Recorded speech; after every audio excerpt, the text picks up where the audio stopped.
as local folks are raising awareness for dyslexia. Josh Sprider is sharing some really interesting statistics and how this organization is trying to bring some awareness to the fact. Yeah, and there's a personal connection here, too, to really what is behind all of this happening this weekend here, guys. So the International Dyslexia Association is working to raise awareness right now for the language-based learning disability. We know dyslexia results in people having difficulties with specific language skills, especially when it comes to reading. Once near the top, Wisconsin's scores have seen a significant decrease compared to other states across the nation, now coming in closer to the middle of the pack. Well, that's where Priscilla Gressens comes in. She's the president of the IDA Wisconsin branch, as well as an online tutor for kids with dyslexia. She also has a personal connection to the disability. Her 13-year-old brother Nathan has dyslexia and has been dealing with it for years. Priscilla's family has made it their mission to inspire change in the 608, and all it takes is giving kids with a disability the right resources. Nathan has thrived with this tutor. Nathan went into 3rd grade reading at a kindergarten level, went into 5th grade reading at a 6th grade level, and 7th grade at a high school level.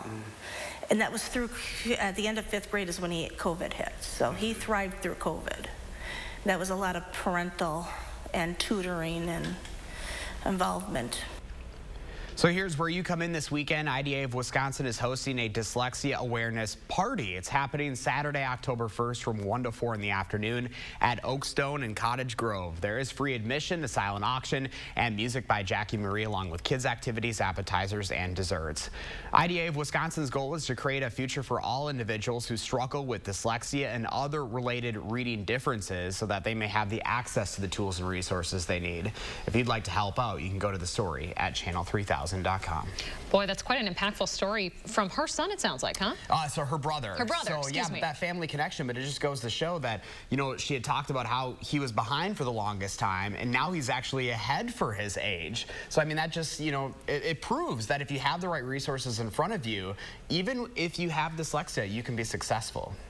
Really impressive story. I'm glad you're spotlighting this. We talked about how it's important to talk about these problems before we find a solution. For sure, and I mean, it's cool to see, and I've got a list of them right here of, you know, famous folks that deal with dyslexia. I'm looking at this right now. We got Tom Cruise, we've got Octavia Spencer, George Washington, Henry Ford, Thomas Edison, Jim Carrey. I mean, the list goes on of all these people. Look how successful they are. Yeah, 1 in 5. Didn't you say Einstein too? Yeah, I mean, Albert Einstein. Incredible. Jennifer Aniston. I mean, the list goes on. Okay, so we have another 608 check-in. We don't want to let you go after this. Yeah, so this was pretty cool. So, you know, we had talked to them yesterday, but the group of bike riders safely arrived in Madison, putting an end to their 700-mile journey.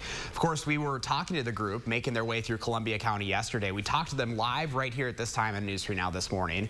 Well, those riders finished across 5 bike tours, raising around $125,000. Right.